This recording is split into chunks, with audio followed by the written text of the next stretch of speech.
It's simply to really carve out your unique voice. Find out what it is you like about yourself, what it is you do better than everyone else. Pick a few things that will make you unique. Have your strong points of what you bring to the table.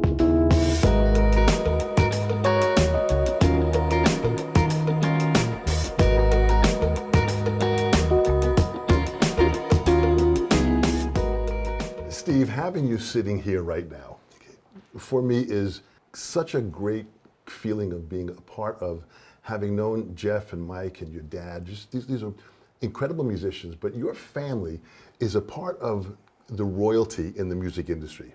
It really is. The Porcaro family is a royalty gift to us in the music industry for the great music that you guys have given us and what you continue to give us. It is fantastic. Thank you so much for joining us. Wow, thanks for having me. Where did it start for you in the music industry? What got you involved with music? The Beatles on the Ed Sullivan Show. Yeah. It's a complete cliche. There was always music around the house. There was always classical music. My dad was way into the Miles quintets of the 60s. There was always great jazz being played at home. Boy, for myself too, and many of the interviews we have, people always mention that February of 1964, that date. What was it for you that when you saw the Beatles on that show, how did it grab you? Well, it was the whole cultural thing. It was all of it. It was the style, it was the clothes they were wearing, it was this music. It was American music. Yeah. In those days, a lot of their early stuff would have been considered race music in the United States. Yeah. You know, and they were kind of doing it and playing it back, you know, playing it for us Americans. Not only that, but the songs, the records they made. The fact that they did, I Want to Hold Your Hand and Then She Loves You, it was like, you never saw anybody, to this day, to see someone to write two songs that so hit it, that so knock it out of the park in a row like that. Yeah, yeah. I just knew they were something special. So you watched it, were your other brothers watching this also? We're all sitting there watching this? So this all the neighbors, everything. How impactful it was and how powerful it was. So there was always music around the household. Always. Jeff was playing, Mike always was playing. Always drums around. So we all kind of would grab sticks, and I used to play on the carpet half the time because the pads and everything else were taken up. Yeah, just before we moved from the projects, my folks got a piano, and I just kind of was glued to it, you know. I knew I wanted to have something to do with that. The first piano was what? What was your first piano? Oh God, I don't remember. It was this horrible Spinet, you know. I remember it showing up. I remember it being on the back of a truck, of a pickup truck, and a couple of friends of my dad's unloading it, and that was mine. Powerful. Did you take lessons from local teachers? Were there? I took so many lessons you wouldn't believe it. One of the things that really inspired me, though, was my dad was teaching at this college in Connecticut. For some reason I was there, I had to stick with him when he was doing a lesson. And the lesson was in an organ room at the Hart School of Music. Oh, and there was this room with Hammonds and some pipe organs and Lowrys and all these different organs. And to end the lesson, my dad jumped up on an organ and just played a simple blues so his student could play along with him. And I had never heard my dad play any keyboard before, or I don't think since, really, very much. But I made him show me that blues when we got home. That reached you at that point to realize that this was going to be something that you wanted to do. Mm-hmm. Yeah. Interesting. So in lessons, did you work out of books? Were there specific? Yes, I had many teachers, many great teachers, especially later on when we moved to LA. I mean, there were friends of my dad right away in Connecticut that I took lessons from, but I was always a horrible student. As soon as it got hard and got boring, I really had an attention deficit issue, I believe. You know, it was very hard for me to hang. The thing was, though, is that I never gave up. I would always wind up with another teacher and another teacher. Especially when we moved here, he started bartering with his friends, his fellow studio musicians. They knew that my dad taught and had written drum books and was a real teacher, and they would come and ask him to teach his kids. And if it was a keyboard player, he would say, "Would you teach my son?" And so I got to, you know, learn with some amazing Victor Feldman, Claire Fisher, all these guys that were my dad's contemporaries, and they became my piano teachers. You know? Victor Feldman was such a great musician. Yeah, and he was a great guy too. I mean, my dad was a real teacher and had a curriculum and wrote books and, you know, really knew how to guide a student through. Some of these guys were amazing musicians and very successful, but they were horrible teachers or didn't have any curriculum. It was like, I don't know, what do you want to do? You know what I mean? Kind of thing. And I'd play a lick and they'd go, okay, learn it in all 12 keys and come back next week. And you know what I mean? I'd get bored trying to play some Grease in C sharp and just wind up forgetting about it and eventually changing teachers. When did you start playing music together as a band? When did that start? you know, right when we moved, around the time I was 9, right when we first moved to LA. I mean, the day after we saw the Beatles on the Ed Sullivan Show, a neighbor carved out plywood guitars, and we were the Bloomfield Beatles and lip sank to Beatles records. By the time I was 9, we were in California and just started playing with some neighborhood kids. At that time, the music was kind of easy to play. The chord structure was simple, so you can kind of get in and start playing. You're playing. So now, what happened? Did Jeff and Mike? Did they all start kicking in? Did you start playing together? Yeah, you know, we really didn't. I mean, people like to imagine us all jamming together like the Partridge Family, and it really wasn't the case at all. Jeff right away, if I was 9, Jeff was, you know, 11, and he was in the garage at that point playing with local junior high kids. Yeah. He was kind of taking it to another level right away. But he had a certain intensity for music and just for life that was just so fantastic. Sure did. And he So had it back fantastic. then. Yeah. He had that confidence. Where do you think that confidence came from with him? Because that's really a very important, needed part of even young musicians today, to believe in themselves. Sure. I have no idea where it came from with him. Jeff was just such a natural. Drums seemed to come so easy for him. He did do some practicing, but you know, 99% of what I saw as we were growing up was him playing the records. You know, there was always a drum set, and there was always a record player in our house, and headphones, ready for whoever wanted to jump on. And Jeff was there, you know, all the time. So you're playing music with friends. Are you just playing pop songs? Yeah, I couldn't even remember what we were playing back in those days. Yeah. I don't even think we were good enough to play Beatles, you know, even the beginning Beatles songs. When did you make the move out to LA? When I was 9, just as I was turning 9. Okay. From Connecticut, where we were all safe and knew everything and knew everybody, and that's where all the family was. And my dad was actually doing real well for a drummer in Hartford, Connecticut. He was very busy, teaching during the day, playing jazz clubs, playing with the symphony. I mean, he was kind of doing everything he could be doing. But his buddy Amo Richards, had been out here, was doing real well, and kind of enticed him to check it out. I want to make sure I get Emil in here because he's another incredibly special personality of what he did. Very close friends with your dad. Oh, yeah.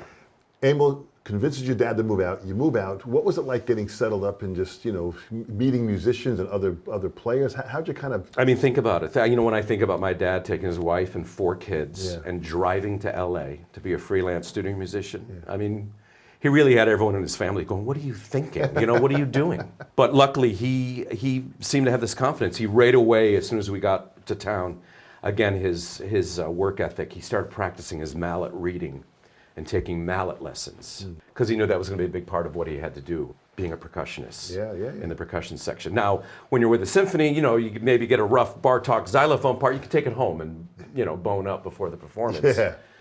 And, you know, being an LA studio musician, there's that thing where you've got to nail it. You maybe get one run through, but then they don't care you've never seen it before. You better play it right, you know, the next couple times. And so my dad, just out of that fear, I think, practiced incessantly his sight reading chops.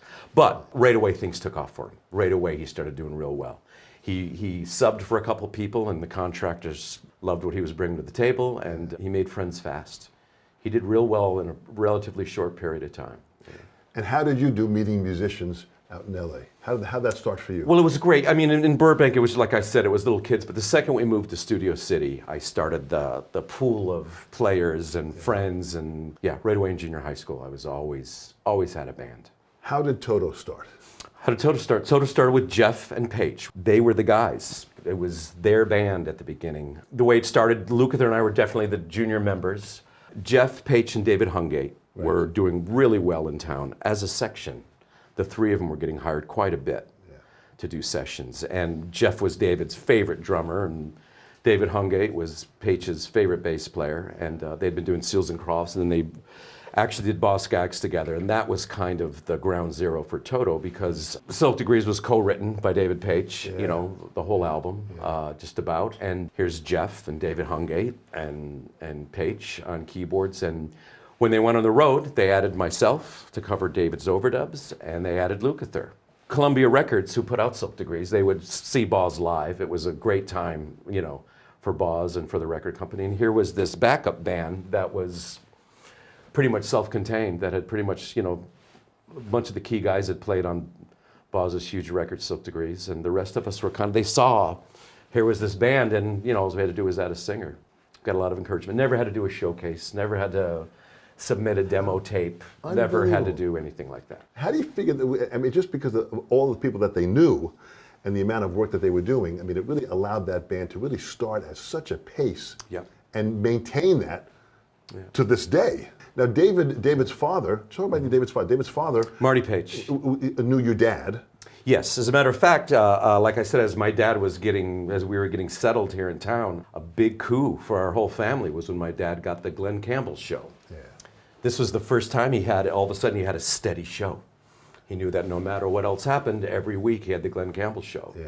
And that was a huge deal for our family, just to breathe a sigh of relief for a minute that he had some steady work. Yeah. You know, it was palpable in the house, because my dad was one of those guys who just, we didn't do a whole lot on weekends. It was you stay by the phone waiting for it to ring. But that's how it was years ago. It was Yeah, a very, that's how it very was. different industry Yeah. then. So that was a big deal, and that's when, of course, Marty and my dad met, and Marty loved the way my dad played, and they found out they both had sons the same age who were into bands and got them together. You know, the Wrecking Crew with Hal Blaine and that whole crew and what they did back in the 60s and 70s, it seemed like what happened with that fundamental rhythm section became like the next level of the Wrecking Crew to go and play on so many recordings from different people. Well, all those guys were our heroes, I mean, we had guys in bands, especially someone like me who was Wayne Emerson, Lake and Palmer, or something like that those guys didn't want to have anything to do with. But Leon Russell and Don Randy and Mike Lang and all the guys you can name, all those Wrecking Crew guys were all our heroes. Yeah. We every record we'd listen to, right? We wanted to know who was on it. And that's what we aspired to do. Jeff, it was never about doing a big drum solo. It was about playing like Jim Gordon or Jim Keltner. Absolutely. And laying down the groove. Always serving the song. Yeah, at a real early age. Absolutely. For Jeff. That wasn't something he started realizing out of college or something like that. And at the beginning of high school, those were his heroes. Those were the guys he wanted to emulate. Did you have any keyboard players that you listened to that were heroes of yours that you were studying? Sure, I was all over the place. I loved jazz, but I also, I saw a kid play in Connecticut right before we moved. I was at some kind of convention. I don't know what it was. There was some real young kid playing like a theater organ. I'd never seen that before. Kind of with the built-in, drum machine and all the, all the stuff. But I was just enamored. I couldn't take my eyes off this guy. And it was a keyboard. I knew, a little bit about the keyboard, but all those bells and whistles and the buttons and stuff, I was always drawn to that. And you listened to a wide variety of music, as did variety of music. As did Jeff and Mike. I mean, all of you had a. But a lot of those guys, I got to say, that's what I brought to the table a little bit. Was they kind of introduced me to prog music, like and Emerson, Lake and Palmer, and then Jeff was off of that stuff very quick. Yeah. Because what I mean. There was no groove. There was no deep pocket that he really related to. But I stayed at that party for quite a while. Where did writing and composition come into play? Where did that start? Pretty early on in school. I knew I wanted to write songs. When I would take the time to actually learn something by ear, it really sunk in with me. Even teachers that would write out, they would have transcribed, jazz solos and stuff. There was a big difference for me from when I did it myself, and it really seemed to get ingrained in me. Yeah. From when I was just reading music or something, and then it really wouldn't become part of my playing. Interesting. In the drumming world, many drummers study the groove of Rosanna. Mm-hmm. And what Jeff did and how the brilliance of how he laid that down. Mm-hmm. Where'd that song come from with you? Where'd that start? We were kind of up against the wall with the record company. Our last two albums didn't do as good as our first one, and it was really kind of time for us to deliver in a big way. And that was Paige. That was kind of everybody trying their hardest, That was us giving our all, and Paige had this great shuffly kind of groove going, this tune. They almost, just about before we would start recording just about every song, just him and Paige would kind of lock in the form. Sometimes David would show up and just have a verse and a chorus, and you know what I mean? It'd be the tune he wanted to cut, but he didn't have it all laid out, and he would finish the arrangement with Jeff sitting there, being his drum machine and all of it. They really were always wanting to please each other. Interesting. Was there collaborative writing? Was there collaborative writing in No, not like you'd think. Not nose to nose. We all sure brought our thing to the table. in the band, in the early days of touring with the band, what was it like at the time? You know, the industry has changed dramatically now, and it is a completely different place now. But at that time, record labels, you're working, you're touring. What was it like being in the core of that moment? It was fantastic. It was wonderful. You really felt support from record companies, and it really felt like you were part of an industry. You know, now it's the record companies over here, and everything, and everybody's independent, and everyone's independent contractors, and it's a completely different feel. It's like everyone's in their own individual silos now. They have their own little place of weirdness now. Yeah. So what happens to the music industry now, as far as writing and composition? You're working on any TV and movies. How's that all work? Sure. For me, yeah. You know, I after I left the band, you know, I had a lot of years to myself, and I was just in my studio playing with my synthesizers, which is what I love to do. It's when I'm the happiest. My friend James Howard started doing very well doing film work. Yeah. I was helping him do some stuff, and he kind of helped me get into the film world a little bit, and I did that for a while. As a matter of fact, when I started back with Toto again, I had just started this show, Justified. How's that like writing for something like that? Yeah, that's a very different I love it. It's amazing. With film, and this is a huge thing, with film, it wasn't until film that I learned the beauty of the deadline. In Toto, I was kind of the band synth geek. They kind of weren't relying on me for songs. I had a song on most albums, but there was never any pressure. Hey, Steve, you got to have your song due by a certain time. It was like, if I had it, fine. If I didn't, there was enough songwriters in the band. So, and we were always horrible with deadlines. We were always adding another month onto the mixing. Can we do 2 more weeks? And it wasn't until film, when James Howard turned to me one day, he goes, do you want to try doing this? And I was like, I don't know if I could have anything done by Thursday. I've never had to do that. Yeah, yeah. You know, and I found that not only could I, but I loved it. Having my own studio for as long as I have, I'm never at a loss for ideas, for starts of songs. I just fooling around with that stuff. I fall into something and I get so excited about it. But the craft of finishing a song, nailing that third verse lyric, you know, doing everything it takes to finish a song is a whole another art in itself, you know. So you have to feel that scene and adapt to that. I mean, that takes an incredible depth of compassion where you have to really feel from that to write. Yeah, that's what's fun about it. That's what's fun about it. I mean, Justified was mostly a guitar-driven score. I don't play a note of guitar. How amazing. You mentioned James Newton Howard. This is a talent that is so incredible with all that he has done in composition. A beautiful guy. Are you still involved you were involved with him? Were you co-writing? No, not at all. He just was kind of mentoring me. I've had many mentors over the years, and he was definitely one as far as film work went. Yeah, he just was kind of getting me in meetings and offering to write the main title if I got to write the episodes, and James did that with a couple of his friends, and I was real fortunate to be one of them. Boy, as a mentor, what do you think they saw in you? You know, that's a good question.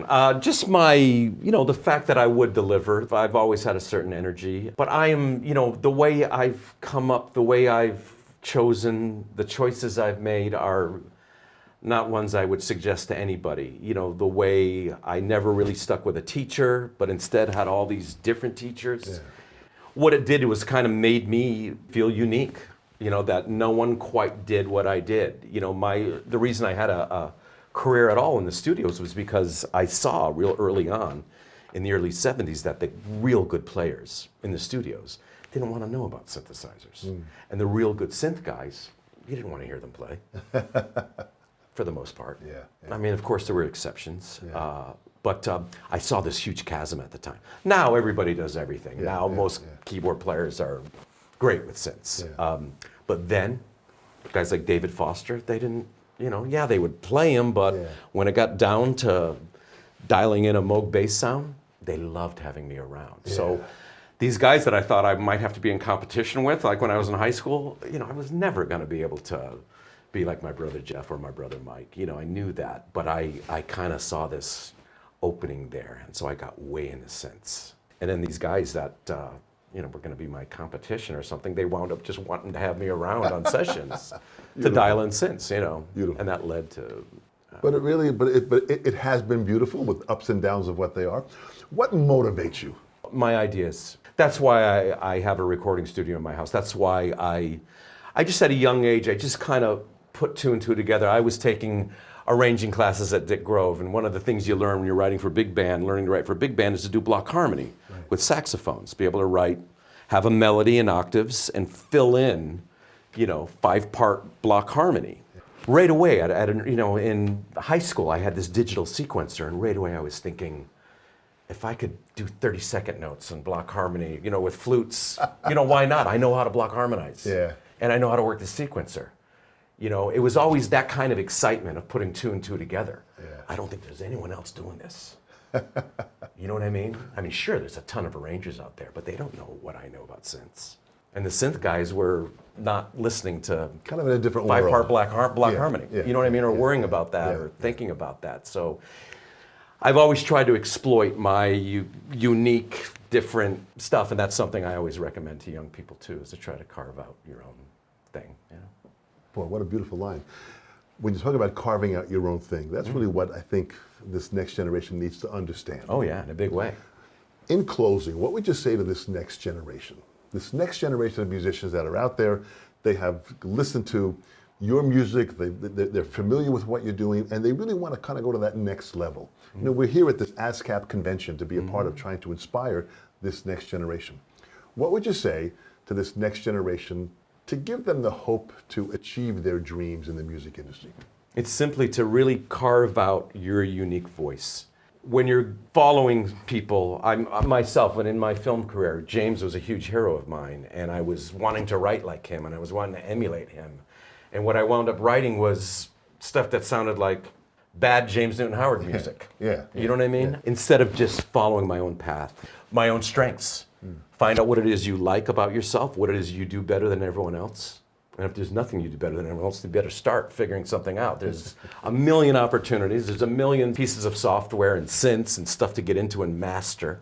Pick a few things that will make you unique and get it down, whether it's a synthesizer or whether it's being an engineer, whether it's knowing how to engineer really well, whether it's knowing how to arrange real well, whatever it is, have your strong points of what you bring to the table, where people like having you around. I just wanted to be around. I wanted to be handy in the studio. Well, you did that for sure. You did that for sure, and continue to do that in the process of this crazy music industry. It's so amazing to have you sitting here. The Porcaro passion, as I've known all of you, it's been amazing to witness and be a part of. And it's just a beautiful, and I speak about royalty because there really has been this incredible gift that your family has given to the world, continues to give to the world. And you really are an incredible person that is deep with passion. You are still doing it, Steve. Oh yeah. Thank you so much. On behalf of the sessions, you've done great. My pleasure. Thank you. Thanks for having me.